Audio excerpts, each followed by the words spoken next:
Buenas tardes, mis queridas hermanas, mis queridos hermanos. Y hoy volvemos nuevamente a encontrarnos en este programa que le llamamos Ven, dialoguemos con Dios desde el corazón.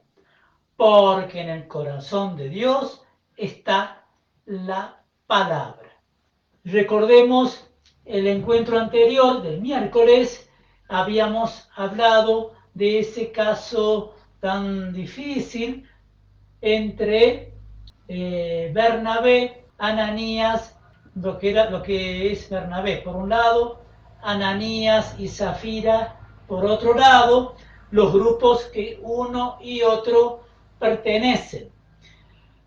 Hoy vamos a hablar especialmente del grupo de los helenistas, al que pertenecía justamente Bernabé.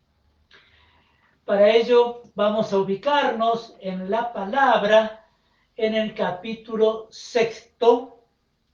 Vamos a abrir allí, capítulo 6, el comienzo del capítulo, para leer y escuchar la elección de las 7 personas que van a liderar este grupo de los helenistas. Mientras van buscando, me tomo un mate. Hechos, capítulo 6, al comienzo. Y dice así la palabra. En aquellos días, como el número de discípulos aumentaba, los helenistas comenzaron a murmurar contra los hebreos porque se desatendía a sus viudas en la distribución diaria de los alimentos. Entonces los 12 convocaron a todos los discípulos y les dijeron: no es justo que descuidemos el ministerio de la palabra de Dios para ocuparnos de servir las mesas. Es preferible, hermanos, que busquen entre ustedes a 7 hombres de buena fama, llenos del Espíritu Santo y de sabiduría, y nosotros les encargaremos esta tarea. De esa manera podremos dedicarnos a la oración y al ministerio de la palabra. La asamblea aprobó esta propuesta y eligieron a Esteban, hombre lleno de fe y del Espíritu Santo, a Felipe y a Prócoro, a Nicanor y a Timón, a Pármenas y a Nicolás, prosélito de Antioquía. Los presentaron a los apóstoles y estos, después de orar, les impusieron las manos. Y termina así. Así la palabra de Dios se extendía cada vez más, el número de discípulos aumentaba considerablemente en Jerusalén y muchos sacerdotes abrazaron la fe. Bien, este es el caso de los helenistas.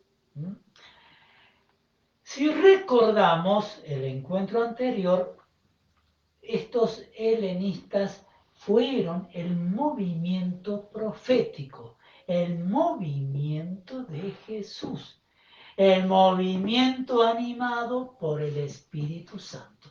Es decir, este grupo de helenistas, podríamos así simpatizar, son los de Lucas. Lucas escribe los Hechos de los Apóstoles y le va a dedicar muchos capítulos a este movimiento. ¿Qué pasó allí? estaban aumentando el número de discípulos, de convertidos. Estamos en Jerusalén. Y gran parte de Jerusalén son los judíos convertidos al cristianismo, hablando hoy en día, ¿sí? ¿Qué pasa? Ese grupo que se convierte de los judíos es el grupo de los hebreos. Este grupo de los hebreos muy fuerte y muy arraigado a las tradiciones judías, las tradiciones de la ley y del templo, ley y templo. Esas dos palabras marcan, podríamos decir, la tradición fuerte de Israel. Y los cristianos primeros, podríamos decir, eran fuertemente arraigados a la ley y al templo. ¿Qué ocurre? Están estos otros, los grupos de los helenistas, que sus viudas eran descuidadas. Entonces se da la primera asamblea de Jerusalén. Y esta primera asamblea de Jerusalén va a iniciar el grupo de los helenistas en los Hechos de los Apóstoles. Pues bien, se arregló el problema. Eligen a 7. Estos 7 con estos nombres son los que van a liderar el grupo de los helenistas. Y este grupo de los helenistas es un grupo profético y miren, crítico a la ley y al templo. Me van a decir, pero ¿cómo eso? Es que los hebreos, muchos de ellos sacerdotes, fariseos, convertidos, bautizados en el nombre de Jesús, podríamos decir así, este grupo se va a diferenciar de los hebreos de los helenistas. Y ante esta crisis, esta división, podríamos llamar, los apóstoles logran unir ambos, unirlos. ¿Pero cómo? Dándoles crédito a los helenistas. Porque ¿qué pasaba? Eran discriminados, el problema de fondo, discriminación de los helenistas. Grupo más fuerte, los hebreos. Los apóstoles nombran a estos y de este modo este grupo se fortalece y podríamos decir que nos aseguramos esto, la misión futura a los samaritanos ya fuera de Jerusalén y por supuesto a todos los confines de la tierra, porque el grupo helenista va a liderar ese grupo apostólico, misionero, esa expresión que podríamos decir, iglesia de puertas abiertas y animada a predicar la palabra hasta los no judíos, los gentiles, en ese nombre. Pues bien, fijémonos, está el capítulo 6 con esto. ¿Qué sucede luego? Aparece el hecho de Esteban, la muerte de Esteban. Este Esteban era uno de los 7, fuertemente crítico a la ley y al templo, lo que le derivó luego en la lapidación de él. El primer testigo de Jesús, mártir. Se da lo de Esteban, luego viene una persecución atroz, fuertemente, y empiezan a dispersarse. Pero dice la palabra que los 12 apóstoles quedaron en Jerusalén. ¿Qué significa eso en la construcción de Lucas?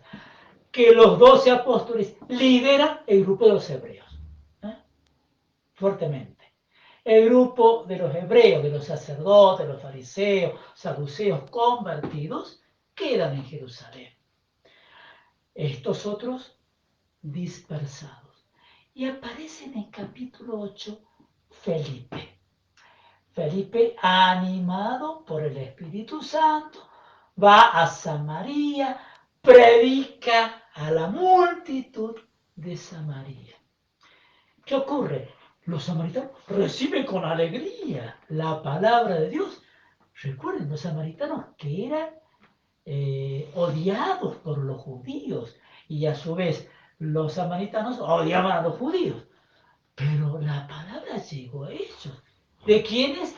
De los helenistas. Lo acogían a la palabra con alegría.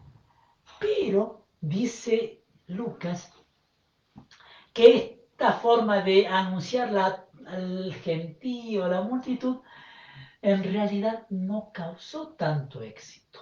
Luego aparece allí Simón, Simón el mago, que lo sigue a Felipe, pero hace de las suyas y hace un comercio y hace dinero de la palabra. Y eso mal visto. ¿Qué hace Lucas? Lo resuelve también luego más adelante en el capítulo 8, cuando Felipe va hacia el sur y se encuentra con un eunuco y hace el trato de tú a tú. Y en ese trato personal se da la evangelización y la conversión. ¿Qué nos hace recordar eso de aquellos dos discípulos que se van de Jerusalén y aparece el peregrino Emaús?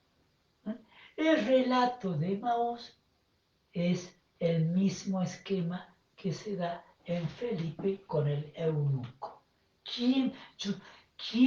Nadie me ha explicado este pasaje de la Biblia. Y ahí el Espíritu empieza a hablar a través de Felipe. Pues bien, miren esto mismo, esto de tú a tú, de ser yo mismo en casa, en cuarentena, también puedo ser ese apóstol. Puedo también ser como el helenista, como los helenistas, en casa, abriendo la palabra, tal vez antes del almuerzo o antes de dormir. A veces somos capaces de tomar un texto del Nuevo Testamento, que es mucho más fácil, y leerlo en casa. Y dejar que el Espíritu también hable. Porque también el Espíritu quiere que seamos apóstoles. Y, por supuesto, la iglesia hoy tiene esa catolicidad, esa universalidad, gracias a este movimiento de Jesús, este movimiento helenista. ¿A través de quién? De San Pablo, ese gran apóstol de los gentiles.